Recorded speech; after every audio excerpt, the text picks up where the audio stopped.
Hello students, in this class I am going to explain order of reaction from chapter chemical kinetic. तो चलिए हम आपको अपने पिछले टॉपिक पे लेकर के चलते हैं जो कि ऑलरेडी आपने फर्स्ट ईयर में समझा है। क्या है? Law of mass action. इसको हमें क्यों लेना हुआ? क्योंकि इसी की हेल्प से आप अपने करंट टॉपिक को अच्छे से समझ सकोगे। तो चलिए देखिए, लॉ ऑफ मास एक्शन था क्या। यहाँ पर एक रिएक्शन लेते हैं एग्जाम्पल के लिए, A plus B gives out C। Okay, ये स्मॉल a b जो लिखे हुए हैं अल्फाबेट्स, ये इनके कोफिशिएंट का काम कर रहा है। ठीक है, फॉर एग्जाम्पल जैसे कि 2a plus 3b gives out C।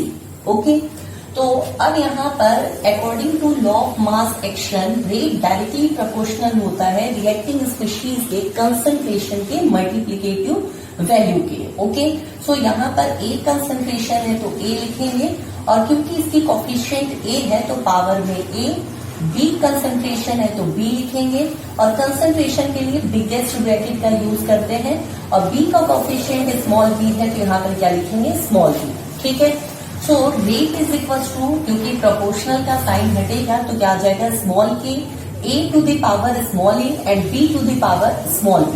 Okay, अब यहाँ पर ये जो रेट का फॉर्मूला आपको मिला है किससे? According to law of mass action. Okay, इस लॉ के अकॉर्डिंग आपने रेट का ये फॉर्मूला प्लॉट किया है। ठीक है, ये फॉर्मूला हम लोग फॉरवर्ड रिएक्शन के लिए और बैकवर्ड रिएक्शन के लिए, किसी भी रिएक्शन के लिए प्लॉट कर सकते हैं। तो यहाँ पर ये प्लॉट कर दिया।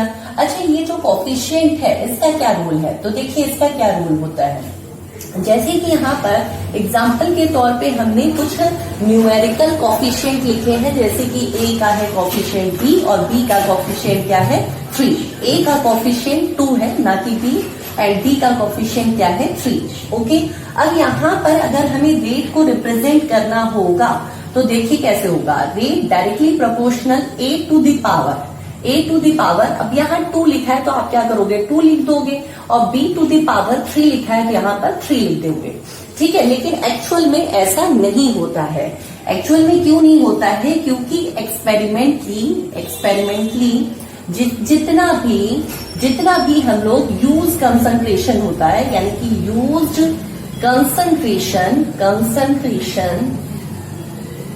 Concentration of reacting species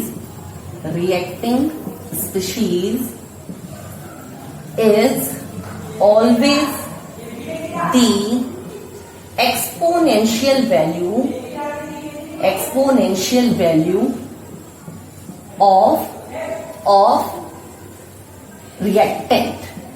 Okay, reactant for their order. Okay, देखिए क्या है यहाँ पर, ये क्या चीज यहाँ पर हमने यहाँ पर आपका इस सेंटेंस के माध्यम से कहना चाहा। यहाँ पर जो भी कंसंट्रेशन है, ठीक है, यूज्ड कंसंट्रेशन है, वो रिएक्टिंग स्पीशीज का हमेशा क्या होगा? एक्सपोनेंशियल वैल्यू होगा। यूज्ड कंसंट्रेशन का मतलब कि अगर ये 2 टाइम है, मीन्स 2 मोल है, तो जरूरी नहीं कि इसका 2 पूरा मोल यूज हो जाए। रिएक्शन में जितना हिस्सा इसका यूज होगा वही यहाँ पर पार में हम लोग लगाएंगे। ठीक है, तो जैसे कि ये 2 मोल लिया गया है, इस 2 मोल में से मान लो इसका 1 मोल यूज हुआ है तो हम लोग लिखेंगे इसकी पावर 1। एक्सपेरिमेंट में जब एक्सपेरिमेंटली आप इसे ऑब्जर्व करोगे तो आप जो भी पाओगे, जितना भी कंसंट्रेशन यूज पाओगे, वही उसकी पावर बनाओगे। ठीक है, तो यहाँ पर हमने 1 यूज पाया तो 1 लिखा। अब ये कैसे पता चलेगा? तो बिना एक्सपेरिमेंट के नहीं पता चलेगा। सो जितना आपका एक्सपेरिमेंटली पता चलता है उसको आप जब रिटन में लिखते हो तो उसी फॉर्म में लिखोगे कि आपने A कंसंट्रेशन 1 पार मीन्स 1 इसके मोल अमाउंट को यूज देखा रिएक्शन में, तो इसकी पावर 1। सेम एज ये 3B था, इस 3B में से केवल 2B हमने यूज देखा तो हम इसकी पावर क्या लिखेंगे? 2। ठीक है, आगे बात समझ में। यहाँ पर रिएक्शन कुछ भी हो, लेकिन जब आपको लॉ ऑफ मास एक्शन के अकॉर्डिंग लिखना होगा तो फिर वही पावर लिखोगे जो भी आप रिएक्शन में देख रहे हो कि जितना यूज अप हो चुका है। ठीक है, अब ये जो पावर्स है ना reacting,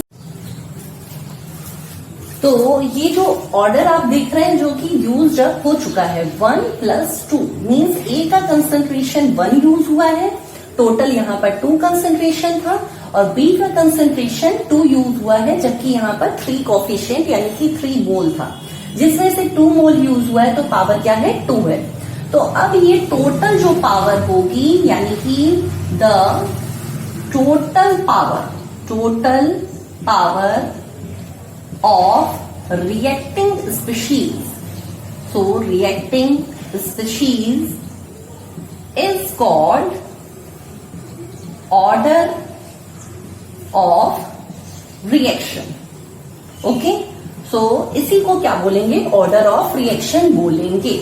means 1 + 2 = 3, so the order of reaction is third order of this reaction.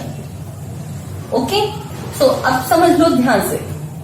पहले तो जब भी कोई भी रिएक्शन दिया गया हो, ठीक है, उस रिएक्शन में किसी भी रिएक्टिंग स्पीशीज का कितना एक्सपेरिमेंटली पार्ट यूज हो चुका है वो हमें कैसे पता चलेगा, तो क्वेश्चन बकायदा ये चीज मेंशन करके रखा होगा, ठीक है, क्योंकि बिना एक्सपेरिमेंट के तो हम लोग को पता ही नहीं चल सकता है ना कि कोई भी रिएक्शन किसी भी रिएक्शन में यूज हो रहे हैं जो रिएक्टिंग स्पीशीज, उसकी कितनी कंसंट्रेशन या फिर कितना अमाउंट यूज हो गया है, तो वो बिना एक्सपेरिमेंट के नहीं पता चल सकता है। बट अगर हमें थ्योरेटिकली रिप्रेजेंट करना है, कहीं ना कहीं कुछ लिखना है या फिर पूछ दिया गया कि what is the order of this reaction, तो इसके साथ ही उस क्वेश्चन में आपको हिंट भी दिया गया होगा कि जो भी रिएक्टिंग स्पीशीज है उनके कितने ऑर्डर यूज हो रहे हैं रिएक्शन में। जैसे कि for example in this reaction the order of A is first, mention होगा बकायदा, and B is second. So what is the order of reaction, ठीक है। So what is the order of reaction जब पूछा गया तो आपको यहाँ पर हिंट दिया गया है कि order of A is first, तो आपने रेट लॉ का फॉर्मूला लिखा, रेट डायरेक्टली प्रोपोर्शनल, फिर ए का कोफिशिएंट, ए की पावर क्या लिखेंगे 1 बिकॉज 1 ऑर्डर यूज हुआ है इसका, एंड बी की पावर क्या लिखेंगे 2 क्योंकि इसका 2 ऑर्डर यूज हुआ है। अब इन दोनों को टोटल कर देंगे तो 1 + 2 = 3, it's mean third order of reaction is this. Okay, second चीज, अगर इस रिएक्शन में ये जो रिएक्शन दिया गया है, इस रिएक्शन में, ठीक है, आपसे कहा जाए कि ये दोनों फिर है क्या, अगर ऑर्डर 1 और 2 है तो ये दोनों है क्या, तो देखो ये सबसे पहले कि रिएक्शन में जो भी आपका स्टार्टिंग में है वो क्या है, रिएक्टेंट है, जिसको हम लोग ऑब्जर्व करते हैं कि कितना कम हुआ, क्या कर रहा है, कितना प्रोडक्ट बना रहा है। उस रिएक्टेंट में जो भी रिएक्टेंट के कोफिशिएंट दिए गए होते हैं ना, उनको बोलते हैं मॉलिक्यूलरिटी, ठीक है। तो इन मॉलिक्यूलरिटी मीन्स कि जो सबसे पहले मॉलिक्यूलरिटी है क्या, तो देखो मॉलिक्यूलरिटी है एक थ्योरेटिकल फिनोमेना, ठीक है, तो थ्योरेटिकल फिनोमेना है। ओके, और ये थ्योरेटिकल है तो इजीली रिएक्शन की हेल्प से हम लोग बता सकते हैं। अब यहाँ पर रिएक्शन में रिएक्टेंट क्या है, ए है और बी है। ए का कितना है 2 कंसंट्रेशन मीन्स 2 मोल है ए और 3 मोल है बी, तो इसकी मॉलिक्यूलरिटी क्या होगी 2 + 3 = 5। ध्यान रखना जब भी मॉलिक्यूलरिटी बताना हो या फिर ऑर्डर बताना हो तो आपको रिएक्टेंट को ऑब्जर्व करना है, ना कि प्रोडक्ट को। ओके, तो रिएक्टेंट को आपने ऑब्जर्व किया, थ्योरेटिकल फिनोमेना है, डायरेक्टली रिएक्शन की हेल्प से इनके कोफिशिएंट की टोटल वैल्यू को आपने रिप्रेजेंट कर दिया, तो टोटल कोफिशिएंट ये 2 + 3 = 5। It's mean the molecularity of this reaction is 5 but order of this reaction is 3। Okay, बात समझ में आ गई। तो ऑर्डर क्या होता है, ऑर्डर होता है एक्सपेरिमेंटल फिनोमेना और मॉलिक्यूलरिटी क्या होती है, थ्योरेटिकल फिनोमेना होती है। ओके, चलिए, अच्छा ये जो हम लोगों ने लॉ ऑफ मास एक्शन क्या यूज किया था अपने प्रीवियस क्लास में, वहां पर क्या किया था, ये केवल कोफिशिएंट के फॉर्म में ए बी सिंबल यूज किए थे, जिसको इस फॉर्म में रिप्रेजेंट कर दिया था। Rate directly proportional, proportional sign हटा तो के आ गया, यहाँ पर के को क्या बोलेंगे, रेट कांस्टेंट। यहाँ पर भी के आ सकता है, जिसका अगर यूज होगा तो हम लोग क्या यूज करेंगे, रेट कांस्टेंट, जो कि यहाँ पर भी अगर हम फॉर्मूला खोल दें तो रेट = स्मॉल के, फिर a to the power a and b to the power क्या हो जाएगी 2। ये k क्या होता है, k होता है rate constant. Okay, rate constant. Okay, अब इस रेट कांस्टेंट की भी यूनिट होती है और इसको यूनिट को निकालने के लिए हम लोग यूज करते हैं रिएक्शंस के ऑर्डर, और ऑर्डर को निकालने का एक और तरीका है जो कि आपने रेट एवरेज रेट के टाइम समझा था, उसमें हमने ऑर्डर को क्लियर अभी नहीं किया है, तो वो टॉपिक अभी हम आगे क्लियर करेंगे। फिलहाल आपकी जानकारी के लिए बता दें कि आपके सिलेबस में ऑर्डर ऑफ रिएक्शन जो आपको समझना है उसमें आपको ध्यान रखना है जीरो ऑर्डर, फर्स्ट ऑर्डर और सेकेंड ऑर्डर है, लेकिन आपको थर्ड भी होता है, लेकिन आपको इन्हीं दोनों ऑर्डर्स पे फोकस करने हैं और एवरेज रेट की हेल्प से हम लोग ऑर्डर ऑफ द रिएक्शन को यानी कि फर्स्ट ऑर्डर या फिर जीरो ऑर्डर की फॉर्मूले को डेरिवेट करेंगे। ठीक है, तो अभी हम लोग फिलहाल के लिए क्या समझ लेते हैं, ऑर्डर एंड मॉलिक्यूलरिटी का डिफरेंस, इसको एक लाइन में लिख लीजिए, यहाँ पर साइड में हम लिख देते हैं और फिर हम लोग one by one zero and first order को समझेंगे। ठीक है, तो स्टूडेंट्स स्क्रीनशॉट ले लो। तो देखिए, ऑर्डर एंड मॉलिक्यूलरिटी का डिफरेंस ऑलरेडी हमने यहाँ पर लिख दिया है कि ताकि हम लोग का टॉपिक जल्दी कवर हो जाए। चलिए देखिए, ऑर्डर क्या है, जैसा कि अभी हमने आपको समझाया कि ऑर्डर सबसे पहले हम लोग कैसे पता करते हैं, it is the sum of powers of molar concentration of reacting species from law of mass action. Okay, so mass action rate. Okay, now the molecularity, we can easily calculate the molecularity with the help of reaction. So here I have written the total number of reacting species which bring the chemical reaction. Okay, जैसे कि इस reaction में total number of reacting species की जो भी coefficient थे वो आपने क्या लिख दिया, इसकी मॉलिक्यूलरिटी। सेकेंड पॉइंट, तो ये पॉइंट नंबर सेकेंड है और ये इसका फर्स्ट था। ऑर्डर के लिए इट में भी होल नंबर, ये होल नंबर भी हो सकता है, मीन्स 1 2 3 4 भी हो सकता है, जीरो भी हो सकता है, फ्रैक्शन भी हो सकता है और ये पॉजिटिव नेगेटिव भी इसकी वैल्यू हो सकती है, but it is always a whole number, कि हमेशा होल नंबर होगा 1 2 3 4, इस तरीके से इसकी वैल्यू हमेशा मॉलिक्यूलरिटी 1 2 3 4 होल नंबर आपको मिलेगी। ठीक है, थर्ड टॉपिक है, it is the experimental phenomena, we can determine with the help of experiment, but it can determine by the theoretical concept. Okay, and last one topic is it is mean for the reaction and not for the individual step, means किसी एक reaction को directly ये देख करके यहाँ पर order हम लोग लिख सकते हैं, वो भी एक्सपेरिमेंटली किसी पर्टिकुलर रिएक्शन के जितने भी क्या हो, जितने भी स्टेप्स हो, स्टेप्स को नहीं मायने रखता है ये ऑर्डर, आपका रिएक्शन कितना हो रहा है और कोई भी रिएक्टिंग स्पीशीज का कितना कंसंट्रेशन यूज अप हो गया है उस पर ये डिपेंड करता है, ना कि इंडिविजुअल स्टेप्स पे। बट मॉलिक्यूलरिटी, हर एक छोटे छोटे स्टेप की मॉलिक्यूलरिटी निकाली जा सकती है और ऑर्डर तब तक हम लोग नहीं बता सकते जब तक कि आपका रिएक्शन पूरा कंप्लीट ना हो जाए, स्टॉप ना हो जाए। ओके, सो ऑर्डर के लिए इंडिविजुअल स्टेप्स हम लोग नहीं लेंगे, पूरा रिएक्शन लेंगे, बट मॉलिक्यूलरिटी के लिए इंडिविजुअल स्टेप से भी हम लोग मॉलिक्यूलरिटी निकाल सकते हैं। जैसे कि आपने क्या किया है, मेथेन का क्लोरीनेशन किया होगा तो याद होगा वो टॉपिक, तो मेथेन के क्लोरीनेशन में हर एक स्टेप के लिए मॉलिक्यूलरिटी हम लोग यहाँ पर लिख सकते हैं या फिर पता कर सकते हैं। चलिए स्क्रीनशॉट ले लीजिए, फिर हम आगे बढ़ते हैं।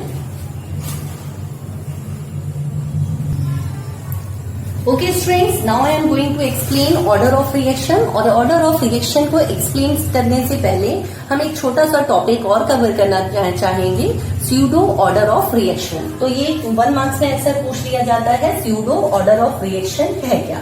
ठीक है, ये ऑर्डर ऑफ रिएक्शन का ही हम लोग पार्ट बोल सकते हैं और चलिए इसको पहले समझ लेते हैं। तो स्यूडो ऑर्डर ऑफ रिएक्शन क्या होता है, a reaction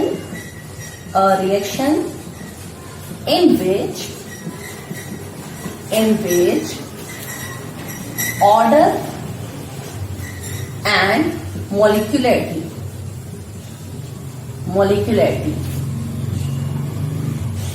is different means कैसा different, तो देखिए, if order is in reaction first and the molecularity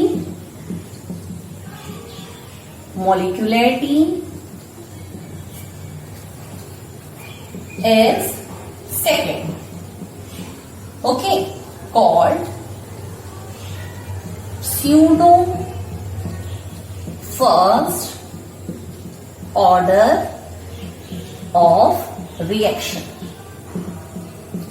अगर किसी रिएक्शन में ऑर्डर ऑफ मॉलिक्यूलरिटी डिफरेंट है, डिफरेंट कैसे है कि रिएक्शन का ऑर्डर क्या है, फर्स्ट है, बट मॉलिक्यूलरिटी क्या है, सेकंड है, तो उस रिएक्शन को बोलेंगे स्यूडो ऑर्डर ऑफ रिएक्शन. यहां पर एंड की जगह हम यूज कर देते हैं but the molecularity of the reaction is second. For example के लिए हमने ले लिया यहाँ पर मिथाइल एसीटेट यानी कि CH3COO-CH3, इसको बोल सकते हैं हम लोग मिथाइल एसीटेट. आपको पता है ये एस्टर फंक्शनल ग्रुप का कंपाउंड है. अब इसका हम रिएक्शन कर रहे हैं H2O से, ठीक है, ये वाटर से. यहाँ पर थोड़ी एक चीज और हम आपको बताना चाह रहे थे, क्योंकि ऑर्डर ऑफ रिएक्शन हम टॉपिक स्टार्ट किए हैं, तो आपका पहला ऑर्डर क्या है, जीरो. ठीक है, जीरो ऑर्डर ऑफ रिएक्शन. और इस रिएक्शन की हेल्प से आपको दो चीजें क्लियर हो जाएंगी. एक तो स्यूडो ऑर्डर किसे बोलते हैं, और फिर जीरो ऑर्डर भी यहीं पे आपको थोड़ा सा हिंट मिलेगा. तो चलिए देखिए, मिथाइल एसीटेट एंड वाटर और गिव्स आउट, तो रिएक्शन हुआ तो आपको पता है कि H plus OH minus ion में ये टूटेगा. ठीक है, और यहां से आपका बॉन्ड टूटेगा. ये जब वाटर से रिएक्शन करता है एस्टर फंक्शनल ग्रुप, तो ये ऑक्सीजन और एल्किल ग्रुप के बीच का बॉन्ड तोड़ता है. ठीक है, तो अब यहां से इसका जब बॉन्ड टूटेगा तो ये क्या होगा, ऑक्सीजन निगेटिव है इसलिए ये H प्लस पॉजिटिव को लेगा और क्या बनाएगा, CH3COO, और यहाँ पर क्या आ जाएगा H, यानी कि CH3 हट जाएगा. अब ये CH3 क्या होगा, OH के साथ मिलकर के बनाएगा CH3OH. तो ये तो रिएक्शन हो गया, जो कि रिएक्शन ये किसकी प्रेजेंस में होता है, तो ये रिएक्शन होता है डाइल्यूट H2SO4 की प्रेजेंस में होता है. ओके, अच्छा, अब इस रिएक्शन को लिखने का क्या सेंस है, क्या रीजन है, तो देखो रीजन ये है कि अगर यहां से हम कहें कि इसकी मॉलिक्यूलरिटी बताओ, ठीक है, तो आप क्या कर सकते हो, ये 1 है, के भी 1 है, 1 प्लस 1, ठीक है, एस्टर भी 1 और वाटर भी 1, दो मॉलिक्यूल है यानी कि 2, यानी कि इसकी मॉलिक्यूलरिटी क्या आ गई, 2. जब लेकिन इसका आप जब रेट लिखोगे ना, तो रेट डायरेक्टली प्रोपोर्शनल क्या होता है, रिएक्टिंग स्पीशीज के कंसेंट्रेशन की मल्टीप्लिकेटिव वैल्यू है. तो रेट डायरेक्टली प्रोपोर्शनल CH3COO-CH3, और इसकी पावर तो आप लिखोगे 1 कि इसका 1 कंसेंट्रेशन यूज हो रहा है. लेकिन H2O जब लिखोगे तो इसकी पावर क्या लिखोगे, 0. अब 0 क्यों लिखा, तो क्यों इसका 0 लिखा जाता है, रीजन समझो. जब वाटर क्या होता है, बहुत ही एक्सेस में लिया जाता है, लार्ज क्वांटिटी में लिया जाता है. तो अगर कोई भी चीज, कोई भी सब्सटेंस अगर एक्सेस में ली गई है तो उसका ऑर्डर हमेशा 0 माना जाता है. क्यों माना जाता है, रीजन समझो.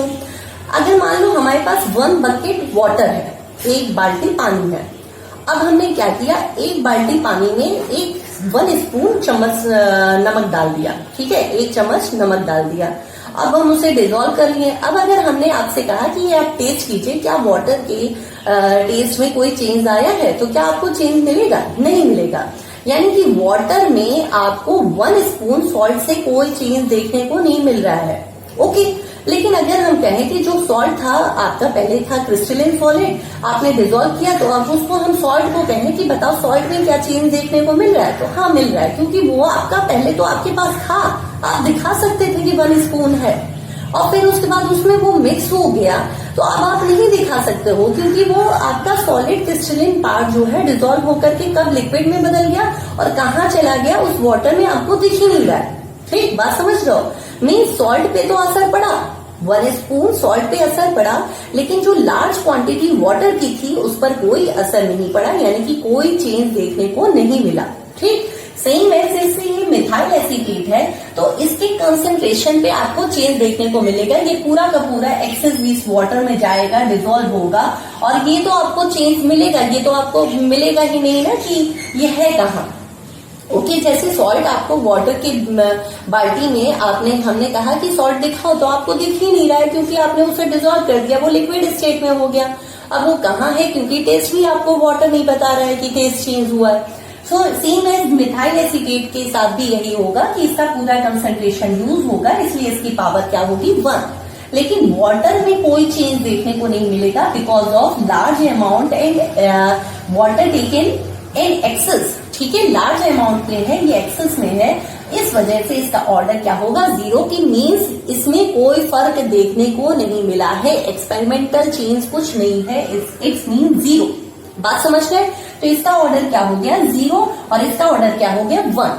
अब टोटल ऑर्डर ऑफ रिएक्शन कैसे बताते हैं कि अगर पूरे रिएक्शन का इंडिविजुअल कहा जाए तो ये 1 हो गया, ये 0 हो गया, लेकिन जब पूरे रिएक्शन का ऑर्डर बताते हैं तो फिर क्या लिखेंगे, ऑर्डर ऑफ रिएक्शन। वर्ड से समझा करो, ऑर्डर ऑफ रिएक्शन। अगर केवल हम एसीटेट कहते तो ए का ऑर्डर बताते 1, वाटर का ऑर्डर बताते 0, लेकिन ऑर्डर ऑफ रिएक्शन मीन्स इसका ऑर्डर क्या होगा 1 + 0 = 1। सो ऑर्डर क्या मिला 1, मॉलिक्यूलरिटी क्या मिला 2, और ऐसी रिएक्शन को क्या हम बोलेंगे, इस रिएक्शन को क्या बोलेंगे, स्यूडो ऑर्डर ऑफ रिएक्शन। बात समझ गए? So pseudo order of reaction means molecularity 2 but order 1। Okay, चलिए अब हम लोग 0 ऑर्डर ऑफ रिएक्शन समझेंगे। तो 0 ऑर्डर का तो एक आपने आइडेंटिफिकेशन समझ लिया कि अगर किसी भी सब्सटेंस का रिएक्टिंग स्पीशीज का अमाउंट काफी लार्ज है तो उसका ऑर्डर हमेशा 0 होगा। इसको आप नोट कर लीजिए, फिर हम आगे बढ़ते हैं।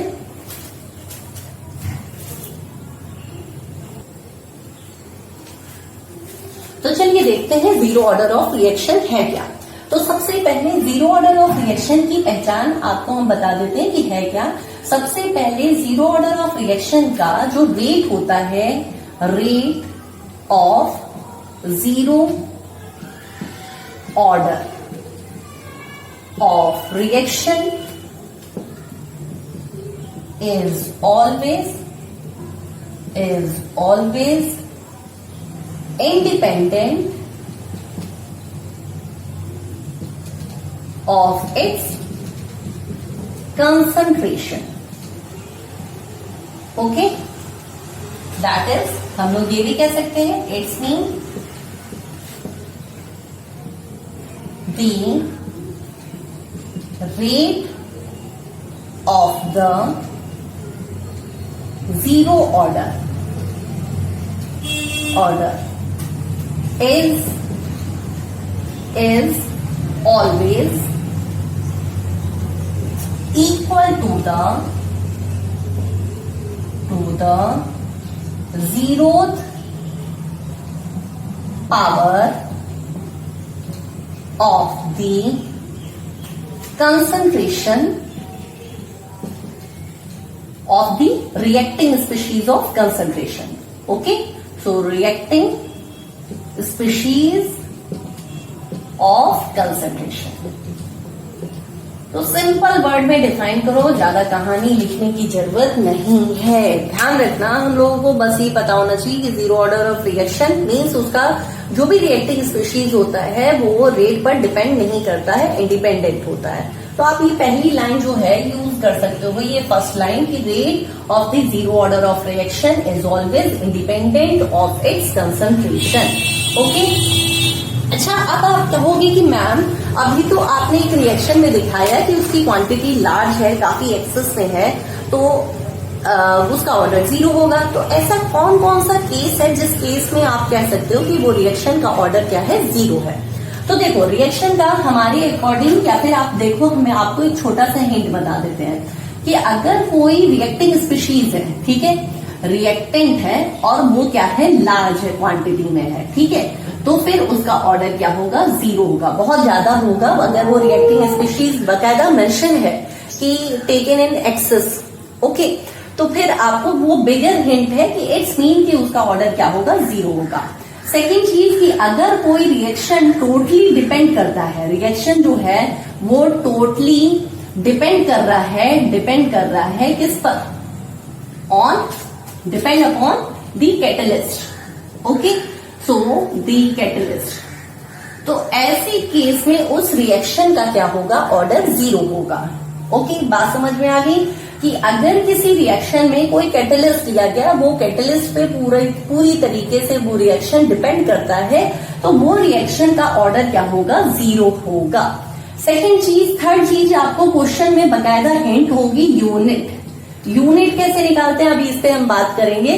तो यूनिट आपको रेट कांस्टेंट की गिवन होगी। रेट कांस्टेंट समझते हो, रेट कांस्टेंट बहुत सी चीजें जो है हम लोग क्या करते हैं, यूनिट की हेल्प से पता कर सकते हैं। तो रेट कांस्टेंट की यानी कि के की यूनिट गिवन होगी और इसकी हेल्प से हम लोग क्या कर सकते हैं, रिएक्शन का ऑर्डर पता कर सकते हैं। तो ये कुछ चीज, तो अब यहाँ पर कुछ चीजें हमने मेंशन कर दी है। पहला तो रिएक्शन में रिएक्टिंग स्पीशीज की क्वांटिटी लार्ज है तो ऑर्डर 0।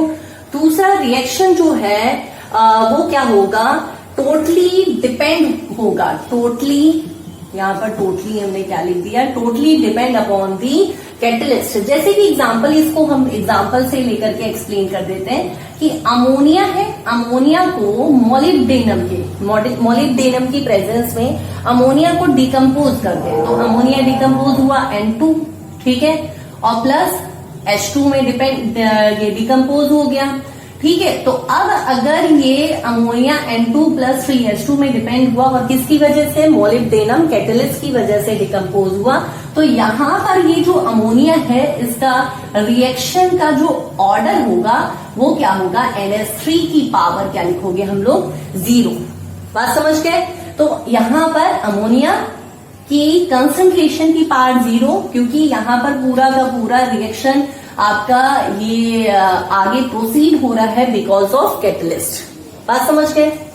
थर्ड यूनिट, अभी हम आपको एक यूनिट को इसको क्लियर करते हैं। तो ये हमारा टॉपिक अभी हमें कवर करना है। चलो देखो, तो 0 ऑर्डर ऑफ रिएक्शन की ये डेफिनेशन हो गई। अब ये 0 ऑर्डर ऑफ रिएक्शन कैसे प्लॉट होगा, तो चलो देखो। तो प्लॉटिंग के लिए हम लोग लिख सकते हैं इंटीग्रेटेड रेट एक्सप्रेशन, ठीक है। तो integrated rate expression for 0 order of reaction, ठीक। लेट करते हैं एक reaction, A gives out P, that means product बन रहा है। रिएक्शन में A से प्रोडक्ट बन रहा है। अब वो जो एवरेज रेट का फॉर्मूला लिखते थे, याद है तुम लोगों को, ऐसे लिखते थे रेट। अच्छा, अगर रेट लॉ का लॉ ऑफ मास एक्शन के अकॉर्डिंग लिखें तो लिखेंगे रेट डायरेक्टली प्रोपोर्शनल A की पावर 0, क्योंकि इसका ऑर्डर 0 है। और ये अभी हम लोग क्यों कर रहे हैं, 0 ऑर्डर ऑफ रिएक्शन का इंटीग्रेटेड रेट एक्सप्रेशन यानी कि फॉर्मूला प्लॉट कर रहा है। तो rate directly proportional A concentration की पावर 0, क्लियर। क्योंकि ये कौन सा रिएक्शन है, मेंशन है 0 ऑर्डर ऑफ रिएक्शन है, तो पावर 0। प्रोपोर्शनल साइन हटा तो रेट स्मॉल के और A की पावर 0 है, इसको सॉल्व करोगे तो फिर क्या हो जाएगा, A हट जाएगा। तो रेट क्या है, रिएक्टिंग स्पीशीज के कंसंट्रेशन पे डिपेंड नहीं करता है। और रेट किसके इक्वल होगा, रेट कांस्टेंट के इक्वल होगा। ये एक आपका फॉर्मूला है जिसको आप यूज कर सकते हो। अच्छा, एवरेज रेट के अकॉर्डिंग हम लोग निकालें तो हमारा ये फॉर्मूला होगा rate is equal to minus delta A upon delta t. यही लिखते हैं ना हम लोग, याद है आप लोगों को एवरेज रेट एक्सप्रेशन। तो हम लोग का ये कब लिखा जाता है, टाइम, आपके टाइम चेंज का कुछ हिंट होगा तो हम लोग रेट का ये फॉर्मूला लिख सकते हैं। तो rate is equal to minus कब लगता है, क्योंकि रिएक्टेंट क्या होता है, जब रिएक्शन करता है तो उसकी क्वांटिटी धीरे धीरे कहीं ना कहीं डिक्रीज होती है। So minus delta A upon delta T, इसी को हम लोग डेल्टा ए ये minus d A upon d T लिख सकते हैं। तो वैसे हमने लिख दिया। तो एक ये रेट का फॉर्मूला और एक रेट का ये फॉर्मूला है, ठीक है। एक रेट का ये फॉर्मूला है और एक ये फॉर्मूला है। दोनों फॉर्मूले को अगर हम लोग इक्वल कर दें तो हमारा ये इक्वेशन 1 और ये इक्वेशन क्या हो गया, 2 हो गया। ओके, सो इस हिस्से को हम रफ कर देते हैं और इसका डेरिवेशन ऊपर करते हैं। ओके, तो स्क्रीनशॉट ले लिया होगा आपने। तो देखिए हमने रफ करके दोबारा ये ऊपर लिख दिया है, ठीक है। 0 ऑर्डर ऑफ रिएक्शन के लिए इंटीग्रेटेड रेट एक्सप्रेशन। तो ये जो रिएक्शन है वो 0 ऑर्डर का है। तो फिर क्या लिखेंगे, rate directly proportional A concentration की power 0 because this reaction is zero order of reaction. Proportional sign हटा तो स्मॉल के दैट इज रेट कांस्टेंट। अब यहाँ पर रेट कांस्टेंट किसी भी नंबर की पावर 0 होगी तो वो हट जाएगी, तो इस ए जो पर्टिकुलर आपका रिएक्टिंग स्पीशीज है इसकी पावर 0, तो ये हट गया, ठीक है, क्योंकि it's mean 1। So rate is equal to k, और ये फॉर्मूला कहीं ना कहीं हम लोग यूज कर सकते हैं किसके लिए, जीरो ऑर्डर ऑफ रिएक्शन के लिए। और ये फॉर्मूला ये बताता है कि रिएक्शन का रेट रिएक्टिंग स्पीशीज के कंसंट्रेशन पे डिपेंड नहीं करता है। चलो अब यहाँ से एक और हम फॉर्मूला बताते हैं जो कि आपने अभी कुछ दिन पहले हमने आपको एक्सप्लेन किया है, एवरेज रेट का। तो यहाँ से अगर एवरेज रेट का फॉर्मूला निकालें तो rate is equal to minus delta A upon delta T. याद है आपको, change in concentration of reactant upon time change. Okay, so ये जो है minus delta A means concentration A का चेंज हो रहा है, और टाइम टी यानी कि टाइम में जो भी चेंज आपको देखने को मिल रहा है, 0 से आपका कितना मिनट बाद आपका रिएक्शन कंप्लीट हुआ है। माइनस कब लगता है, जब रिएक्टेंट, क्योंकि रिएक्टेंट की क्वांटिटी घटती है, प्रोडक्ट बनाता है, इसलिए क्या लगता है, माइनस। अच्छा, इसी को हम ऐसे लिख सकते हैं, माइनस बी ए अपॉन डी टी। इसको क्या बोलते हैं, तो इसको बोलते हैं डिफरेंशिएशन। पढ़ा होगा आप लोगों ने मैथ्स में, तो ये क्या है, डिफरेंशिएशन है, minus d A upon d T. अच्छा, इसको हम लोग क्या कर देते हैं, इक्वेशन नंबर 2 और ये इक्वेशन नंबर 1, क्योंकि दोनों ही रेट के फॉर्मूले हैं, तो हम लोग क्या कर सकते हैं, equation 1 and 2, taking equation 1 and 2। So equation 1 से आपको के मिला और के मिला, तो आप लिख सकते हैं minus d A upon d t is equal to k, लिख सकते हैं। अच्छा, अब किसी भी पर्टिकुलर, ये जैसे डिफरेंशिएशन लिखा है, इस डिफरेंशिएशन में किसी भी पर्टिकुलर एरिया को एक्सपेंड करना हो तो हम लोग यूज करते हैं इंटीग्रेशन। डिफरेंशिएशन का उल्टा क्या होता है, अपोजिट क्या होता है, इंटीग्रेशन। तो इसे हमें क्या करना है, एक्सपेंड करना है। किसको एक्सपेंड करना है, ए को एक्सपेंड करना है, ठीक है। तो अब यहाँ पर हम यूज कर सकते हैं इंटीग्रेशन। तो इंटीग्रेशन के लिए पहले हम डी टी को इधर भेज देते हैं और माइनस को भी भेज देते हैं, तो d A is equal to k पास ये माइनस और फिर डी टी। अब यहां पर क्या करेंगे, using integration when t is equal to 0 to t is equal to t, means time 0 से 0 मिनट से t मिनट तक हुआ, and concentration A naught initial to A final. Okay, so integration use कर रहे हैं, तो इसी से को यहां पर कर लेते हैं हम।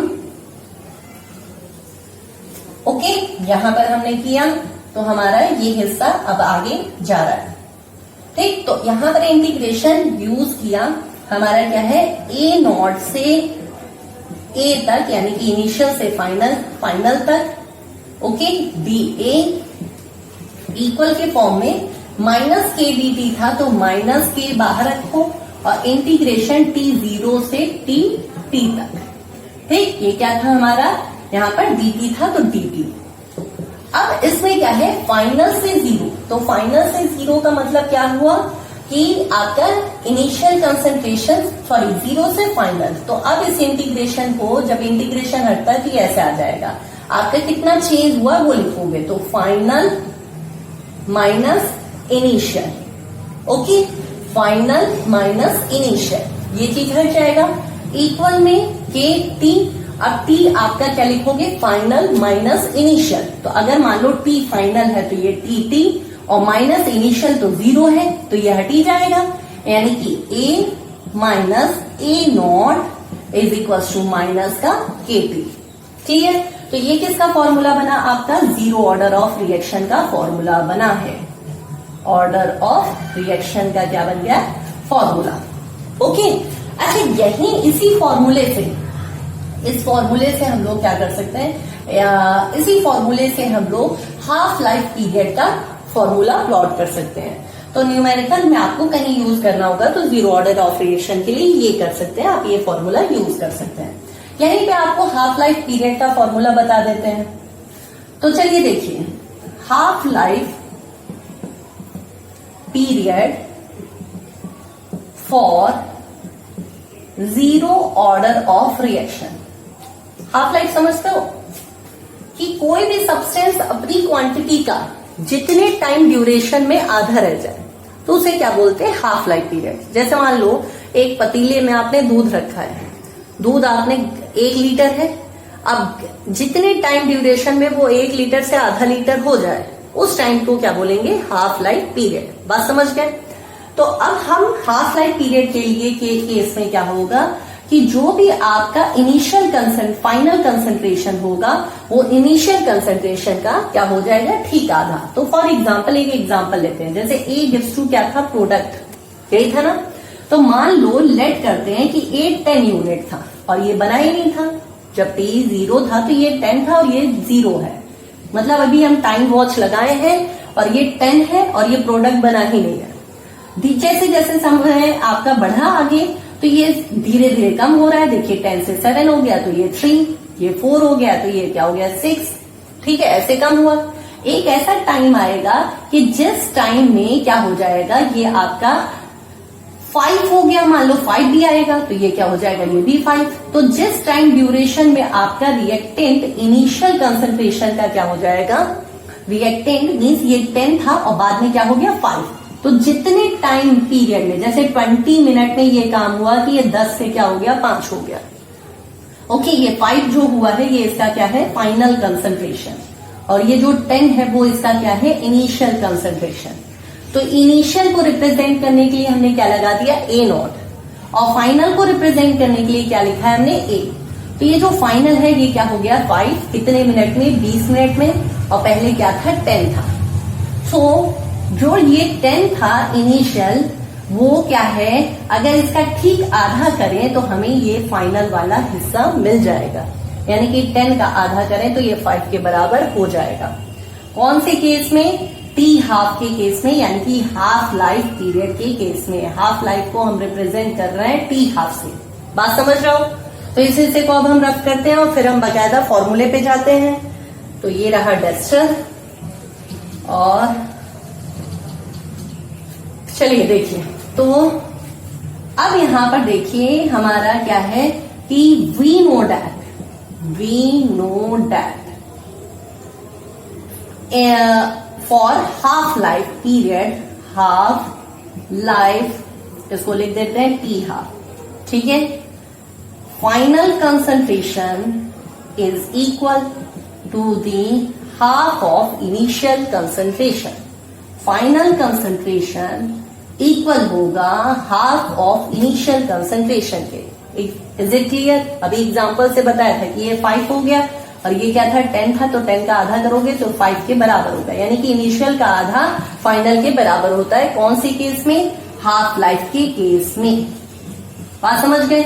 सो अब हम लोगों को ये फॉर्मूला पता है, A is equal to A0 equal में, अब ये इक्वल्स टू हमने जो लिख दिया, चलो जरा इसको हम यहाँ पर और थोड़ा सा खोल दें तो हम ऐसे लिख सकते हैं इसी फॉर्मूले को, A इक्वल, अब ये माइनस A0 है, इधर भेज दें तो क्या हो जाएगा, प्लस का A0। ठीक है, ये माइनस का था तो इसके आगे साइन प्लस का हो गया, और माइनस का क्या है, KT। ये फॉर्मूला है, ठीक है। सो इसी फॉर्मूले को हमने लिखा A इक्वल में A0 माइनस का KT। इस जगह हमने ये वैल्यू पुट कर दी। तो A इनिशियल, सॉरी ये क्या है, फाइनल है, ये क्या है आपका फाइनल है, ध्यान रखना। और इनिशियल कौन सा है, नॉट वाला है, डोंट गेट कंफ्यूज। तो अब ये फाइनल वाला जो हिस्सा है जिसमें कोई सिंबल नहीं लगा है, सिर्फ A लिखा है और बिगेस्ट ब्रैकेट में है। इसकी जगह हमने लिखा A0 upon 2 is equal to A0 ये अलग माइनस का KT। ओके, अब यहां से हम लोग ये दोनों एक साइड कर दें, एक जगह कर दें, KT इधर हमने कर दिया तो KT। अब यहाँ पर क्या हमें T लिखना चाहिए, नहीं, क्योंकि हमारा कौन सा है, ये हाफ लाइफ पीरियड के लिए कर रहे हैं, तो यहाँ पर कौन सा सिंबल यूज करना चाहिए, टी हाफ। टी हाफ एक सिंबल है जो टाइम को बताता है कि टाइम अपनी मतलब जितने टाइम ड्यूरेशन में कंसेंट्रेशन आधा रह गया उसको सिंबल को यूज किया हमने टी हाफ। ठीक, इस टाइम पीरियड को टी हाफ सिंबल यूज कर दिया। तो हम क्या लिख सकते हैं, k t half is equal to A0 minus, ये हिस्सा इधर आएगा तो माइनस में हो जाएगा, ए नॉट अपॉन 2। अब इसको सॉल्व करो तो k t half is equal to बचेगा क्या, ए नॉट अपॉन 2। ये लिखेंगे, यहां से के इधर भेज दो तो क्या हो जाएगा, t half is equal to A naught upon 2 k. ये आपका एक फॉर्मूला बन जाएगा। क्लियर हुआ? तो एक फॉर्मूला आपको यहां से मिला है और दूसरा फॉर्मूला यहां से मिला है और एक और फॉर्मूला मिला है, एक ये फॉर्मूला मिला है। तो तीनों फॉर्मूले को हम साइड में मेंशन कर देते हैं और फिर आपको यहां पर तीनों फॉर्मूले को यहां मेंशन कर देते हैं और फिर ये बाकी चीजें हम रफ कर देते हैं। तो एक फॉर्मूला आपको ये मिला है जीरो ऑर्डर के लिए। पहला तो वो जो मिला था उसको लिखो, rate is equal to K. First ये मिला है। सेकेंड मिला है A equals to A not minus का के पी। और थर्ड कौन सा मिला है, थर्ड मिला है t half is equals to A naught upon 2 k. तो जीरो ऑर्डर के लिए 3 फॉर्मूले मिले हैं। इस हिस्से को अब हम रफ करते हैं, स्क्रीनशॉट ले लो जल्दी से। तो चलिए देखें, अब हमें ये 3 फॉर्मूले किससे मिले हैं, जीरो ऑर्डर से मिले हैं। ये तीनों फॉर्मूले हम लोग को किससे मिले हैं, जीरो ऑर्डर से। एक और फॉर्मूला हम बता रहे हैं, फिर उसके बाद हम लोग ग्राफ समझेंगे। ठीक है, तो ध्यान से समझिएगा।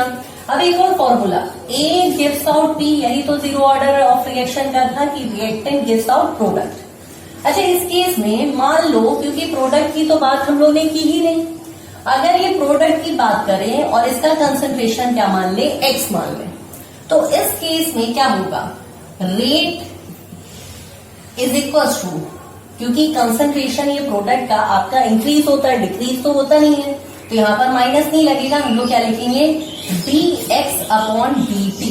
ये पॉजिटिव का रहेगा, यानी कि change in concentration of product upon change in time. Okay, ये प्लस में रहेगा क्योंकि प्रोडक्ट आपका इंक्रीज होता है, ना कि डिक्रीज होता है। याद है आपको? जैसे कि अभी हम इसको पूरा खोल के लिखे ऐसे आपको दिमाग में डालने के लिए कि प्लस का delta T upon delta T, और इसी चीज को हमने ऐसे लिख दिया, प्लस है तो प्लस अंडरस्टूड है, तो फिर डी एक्स, क्योंकि इसका कंसंट्रेशन एक्स हमने यहाँ पर ऐड किया है, upon d T, D x upon d T कर सकते हैं ना। और फिर जीरो ऑर्डर के लिए रेट का फॉर्मूला ये तो आपको पता ही है, वी नो डैट, क्या पता है, rate is equal to k. ये अभी फॉर्मूला हम लोगों ने प्लॉट किया था। ठीक है, सो अब इधर इन दोनों को इक्वल कर रहे हैं, तो इक्वेशन 1 एंड इक्वेशन 2, इसको मान लेते हैं 1 एंड 2। ओके, सो फिर क्या हो जाएगा, तो dx upon dt is equal to k, ये हो जाएगा। क्लियर? अब यहाँ पर क्या होगा, ये dt को हम फिर से वैसे ही भेज देते हैं उधर, तो dx इज इक्वल टू के dt। क्लियर? अब यहाँ पर ये क्या करेंगे, इंटीग्रेशन लेंगे। ठीक है, तो इंटीग्रेशन सेम एज हमारा इंटीग्रेशन है when t is equal to 0 to t is equal to t, and हमारा कंसंट्रेशन भी जो चेंज हो रहा है, तो initial concentration to final concentration. ठीक है, एंड चेंज इन कंसंट्रेशन। तो हम लोग को पता है कि प्रोडक्ट का तो इनिशियल कंसंट्रेशन हमेशा 0 होता है। ठीक है, सो चेंज इन कंसंट्रेशन आपका P2X। ठीक है, तो P आपका क्या होगा, 0 होगा, तो P0 to X। ये आपका क्या हो गया, इनिशियल हो गया, और ये क्या हो गया, फाइनल हो गया। यही है ना? तो अब यहाँ पर क्या कर रहे हैं, इंटीग्रेशन ले रहे हैं। इंटीग्रेशन आपका P ये जो 0 है से P आपका क्या हो गया, X, dx, और इक्वल में फिर के, यहाँ पर इंटीग्रेशन का साइन बनाया, फिर t क्या है, 0 है, फिर t क्या हो गया आपका t है। ओके, t0 से t टाइम तक, और ये dt। ठीक है, अब यहाँ पर हम लोग ने किया क्या था, फाइनल माइनस इनिशियल किया था प्रीवियस वाले में, याद है ना, फाइनल माइनस इनिशियल। तो फाइनल तो यहाँ पर x है और माइनस इनिशियल तो क्या है, 0 ही है, तो माइनस करेंगे तो 0 हट ही जाएगा, ये पूरी तरीके से समझ गए। इक्वल में फिर के, और फिर t final minus t initial, तो फाइनल t और इनिशियल 0 है। अगर हम t final minus t initial करें तो t इनिशियल क्या है, 0 है, तो ये भी हट गया। तो बचा क्या, x इज इक्वल टू के टी, ये बचा है आपका। ठीक है, सो x इज इक्वल टू के टी। अब इससे हम लोग कर क्या सकते हैं, तो इससे देखो हम लोग क्या कर सकते हैं, हम लोग एक ग्राफ प्लॉट कर सकते हैं। ग्राफ कैसे प्लॉट कर सकते हैं, तो यहाँ पर इस तीसरा फॉर्मूला हम लोग को किसके लिए मिला है, फॉर प्रोडक्ट ठीक है, किसके लिए? जीरो ऑर्डर ऑफ रिएक्शन में, ठीक है। सो क्या मिला है? x is equal to KT। Clear? अब सबका एक एक करके हम लोग ग्राफ बनाएंगे। तो सबसे आखिरी वाले से स्टार्ट करते हैं, इससे हम स्टार्ट करते हैं। तो हमारा पहला ग्राफ है, इस हिस्से को नोट कर लीजिए क्योंकि रफ करेंगे हम। तो चलिए देखिए, हमारा x is equal to KT है। तो पहला हम ग्राफ बना रहे हैं x is equal to KT। तो y is equal to mx plus c से कंपेयर करेंगे, ठीक है। ये आपका ग्राफ के लिए फॉर्मूला होता है, ठीक है। ग्राफ के लिए ये हम लोग यूज करते हैं, ठीक है। तो अब y एक्सिस पे इस तरीके से ये हमारा y एक्सिस हो गया और ये x एक्सिस। y एक्सिस पे क्या है? x है, ठीक। सो y एक्सिस पे हमारा क्या हो गया? x हो गया। और mx प्लस c, तो यहाँ पर प्लस करके कुछ है नहीं है, जीरो है। तो हमारे लिए जीरो क्या है? इंटरसेप्ट है, यानी कि इस लाइन में कहां पर हमें पॉइंट रखना है? जीरो पे रखना है। इसी को बोलते हैं, सी को बोलते हैं इंटरसेप्ट। सी क्या है?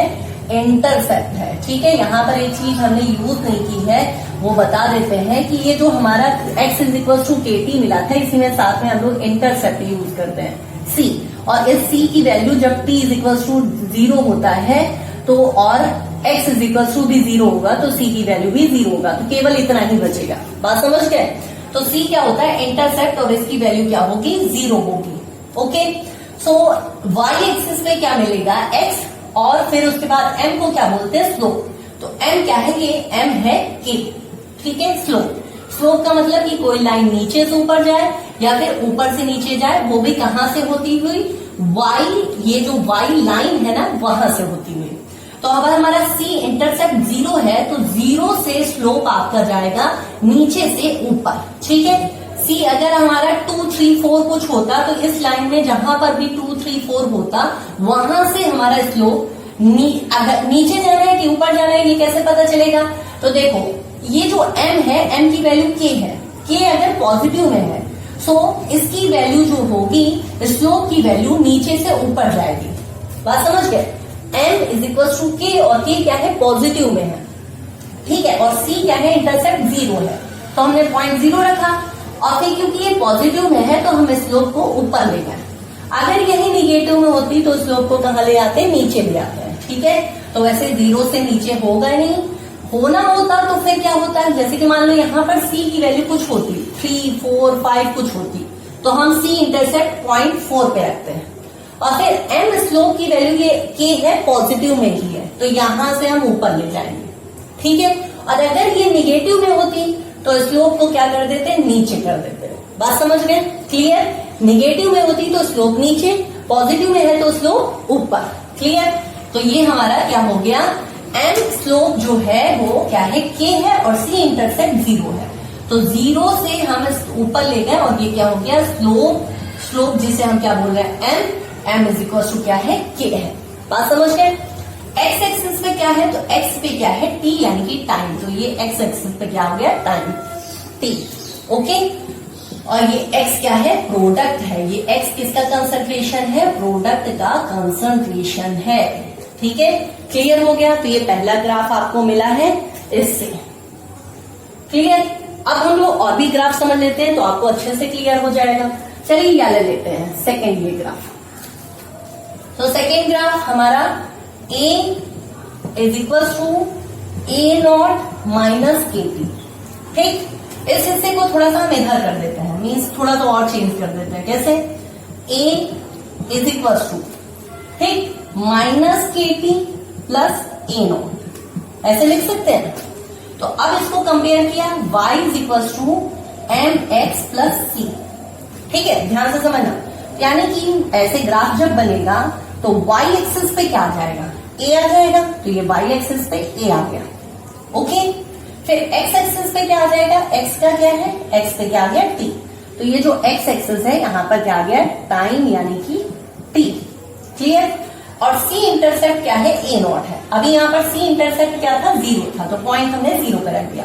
अब इस लाइन में a0 कहीं आप एक पॉइंट इमेजिन कर लो कि यहाँ पर या फिर कह सकते हैं लेट कर लो कि यहाँ पर a0 है, तो ये लाइन है और यहाँ पर हमने क्या मान लिया? a0 है। क्लियर? ठीक। c इंटरसेप्ट a0 मान लिया। अब क्या है? हमारा m स्लोप क्या है, माइनस के है। माइनस का मतलब ऊपर से नीचे, ठीक है, माइनस का मतलब ऊपर से नीचे, और ये देखो प्लस में था तो नीचे से ऊपर। तो अब ऊपर से नीचे कहां से जाएगा, जहां पर आपको सी इंटरसेप्ट मिला। यहाँ पर सी इंटरसेप्ट 0 मिला था तो 0 से लाइन खींचा। अब यहाँ पर सी इंटरसेप्ट a नॉट है तो a नॉट यहाँ पर लेट किया है, और स्लोप माइनस के है तो यानी कि ऊपर से नीचे आएगा। सो स्लोप जिसको m बोलेंगे इज इक्वल टू क्या हो गया, माइनस के। बात समझ गए। तो ये ग्राफ किसका है, 0 ऑर्डर का है। ये भी ग्राफ किसका है, 0 ऑर्डर का है। ये आपका किसके लिए है, रिएक्टेंट के लिए, और ये क्या है, प्रोडक्ट के लिए। ये ग्राफ आपको दे दिया जाएगा और फिर आपसे पूछा जाएगा कि which order of reaction is this. तो ग्राफ को देख करके आपको ऑर्डर बताना होगा। बात समझ गए। यहाँ पर भी ग्राफ को देख करके ऑर्डर बताना होगा। चलो अब हम लोग तीसरा ग्राफ समझेंगे। ये सो तीसरा ग्राफ है, इसको यहां पर हम बता देते हैं तीसरे ग्राफ को।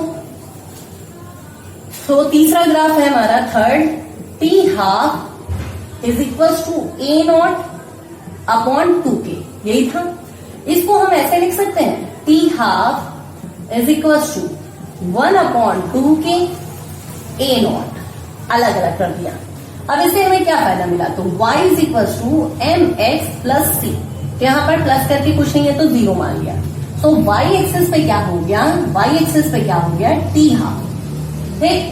x एक्सिस पे क्या हो गया, a नॉट। बात समझ लो। और c क्या है, इंटरसेप्ट 0, तो यहाँ पर पॉइंट रख दिया। अब जो ये क्या है, m क्या है, स्लोप है, तो m स्लोप 1 अपॉन 2k, ये पॉजिटिव में है तो नीचे से ऊपर गया, और स्लोप इज इक्वल टू यानी कि m is equal to 1 upon 2k, ठीक। ये आपका जो ग्राफ मिला है वो किसके लिए, तो 0 ऑर्डर के हाफ लाइफ पीरियड के लिए है। Half life period for 0 order of reaction. Okay, clear, बात समझ गए। तो ये तीनों ग्राफ थे। अच्छा, अब यहां पर रेट इज इक्वल टू के है, ये भी ग्राफ समझ लेते हैं। तो ये हमारा फोर्थ ग्राफ है, फोर्थ यहां पर समझा देते हैं। तो जब रेट इज इक्वल टू के है, ओके, इट्स मीन कि रेट किस जो है, रेट कंसंट्रेशन पे डिपेंड करता ही नहीं है, और ये क्या है, रेट कांस्टेंट है, उस पर आपका रेट कांस्टेंट के इक्वल होता है, ठीक। तो अब ऐसे केस में कि जब डिपेंड करता ही नहीं है, तो जो रेट होगा वो चाहे जितना टाइम हो जाए, चाहे जितना टाइम हो जाए, ठीक, आपका रेट एक ही फॉर्म में रहेगा। तो रिएक्शन का ये ऐसे सीधा जाएगा। ओके, तो ये तो अक्सर नहीं पूछा जाता है। इंपॉर्टेंट आपके कौन से हैं, ये है और ये है, ठीक है। और इसमें रेट कंसेंट्रेशन पे डिपेंड नहीं कर रहा है, तो ये आपका इस तरीके से रेट और टाइम का क्या होगा कि कोई चेंज नहीं होगा, चाहे जितना आपका टाइम बढ़ता जाए, इंडिपेंडेंट है तो रेट आपका ऐसे ही रहेगा, सीधा जाएगा, ठीक है।